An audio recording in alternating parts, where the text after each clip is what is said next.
तो इस क्वेश्चन में पूछा गया है the titration of a strong acid with a strong base is represented by the plot.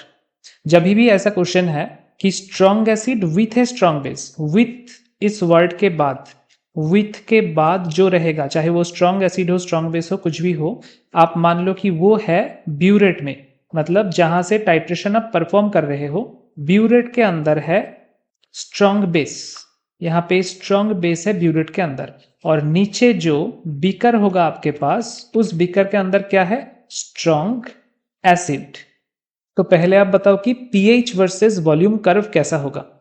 PH हम वाई एक्सिस में प्लॉट अगर करें और एक्स एक्सिस में वॉल्यूम ऑफ ऊपर से क्या डाल रहे हैं, ब्यूरेट से मान लो कि NaOH डाल रहे हैं, और बीकर के अंदर है HCl। तो पीएच कैसे चेंज होगा? सबसे पहले तो स्ट्रॉन्ग एसिड का पीएच क्या होता है? बहुत ही कम होता है, वेरी लो पीएच होता है स्ट्रॉन्ग एसिड का। तो पीएच यहाँ पे था सबसे पहले। अगर हम ड्रॉप बाय ड्रॉप ब्यूरेट से NaOH को गिराते जाए तो वो क्या होगा? H प्लस को कंज्यूम करेगा by OH minus, and pH increase होता चलेगा, है ना? pH इंक्रीज होगा, तो धीरे धीरे pH क्या हो रहा है? इंक्रीज हो रहा है। अब ऐसा एक पॉइंट आएगा जब सब H plus has been neutralized by OH minus, तब होगा इक्विलिब्रियम, एंड उसके बाद 1 ड्रॉप ऑफ NaOH ऐड करने से सोल्यूशन में OH माइनस बढ़ जाएगा। तो उस पॉइंट को हम बोलेंगे इक्विवेलेंस पॉइंट और एंड पॉइंट। तो उस पॉइंट में हमको एक जंप मिलेगा, एंड आफ्टर दैट अब जितना भी OH डालते जाओ, ग्राफ सीधा ही मूव करेगा। अब ये है सिंपल pH वर्सेस वॉल्यूम का कर्व। आपसे क्या मांगा गया है ऑप्शन में? जो है delta pH versus delta V है y एक्सिस में, और x एक्सिस में वॉल्यूम है। दिस इज नथिंग बट, आपने EPR पढ़ा होगा, इलेक्ट्रॉन पैरामैग्नेटिक रेजोनेंस, जहां पे नॉर्मल कर्व अगर ऐसा आता है, उसके रिगार्डिंग जब हम डेरिवेटिव प्लॉट करते हैं तो कर्व कुछ इस तरीके का आता है। तो ये सेम चीज है कि आपको dpH बाई dV ये प्लॉट करना है y एक्सिस में, और x एक्सिस में जैसा वॉल्यूम है वैसे ही वॉल्यूम रहेगा, बस यहां पे चेंज होगा dpH बाई dV। अब नॉर्मली कोई ग्राफ अगर आपके पास है, उसके डिराइवेशन को कैसे y एक्सिस में आप प्लॉट करोगे? फॉर एग्जांपल अगर आपके पास ये कर्व है, ये है y, ये है x, यह है एक स्ट्रेट लाइन। स्ट्रेट लाइन का फॉर्मूला क्या है? y equals to mx plus c, यह है स्ट्रेट लाइन का फॉर्मूला। इस स्ट्रेट लाइन के इक्वेशन को अगर हम डिफरेंशिएट करें विथ रेस्पेक्ट टू x, यानी कि dy dx, तो क्या होगा? राइट हैंड साइड में आएगा m क्या है? स्लोप, ये कांस्टेंट। तो इस कर्व का अगर हम dy dx by x plot करें तो हमारे पास एक कांस्टेंट वैल्यू आएगा, that will be this value, ऐसा ग्राफ आएगा। लेकिन हमारे पास है किस टाइप का कर्व? हमारे पास है दिस टाइप ऑफ कर्व। अब यहाँ पे देखो, ये है y और यहाँ पे है x। बहुत ध्यान से देखना, ये जो फर्स्ट पार्ट है, ये जो फर्स्ट पार्ट है, उस फर्स्ट पार्ट में क्या हो रहा है? इस पार्ट को आप बहुत अगर छोटा छोटा स्ट्रेट लाइन में डिवाइड कर दोगे तो आपको कुछ इस तरीके का मिलेगा।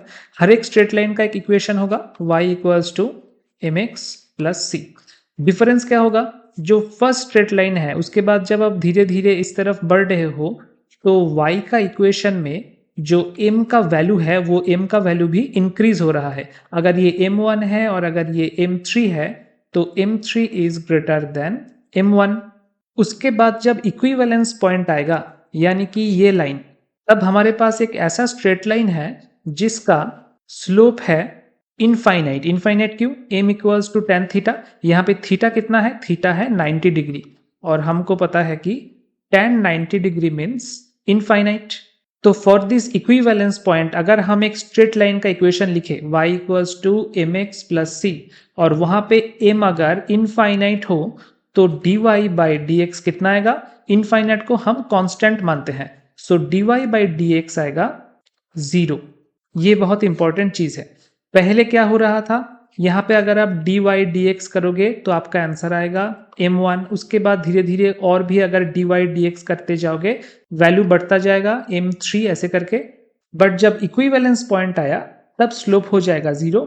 उसके बाद वापस से, मतलब इस पॉइंट में जब पहुंच गया, यहाँ पे जो स्लोप था उसका इक्वल स्लोप है, और उसके बाद स्लोप धीरे धीरे डिक्रीज करने लगा, मतलब वापस m3 से m1 तक आ गया।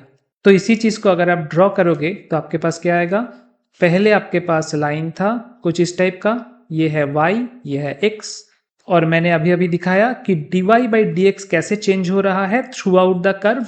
पहले m1, उसके बाद वैल्यू थोड़ा बढ़ के m2, फिर m3, फिर हो गया अचानक से 0, फिर जाके m3, फिर m2, फिर m1 वापस।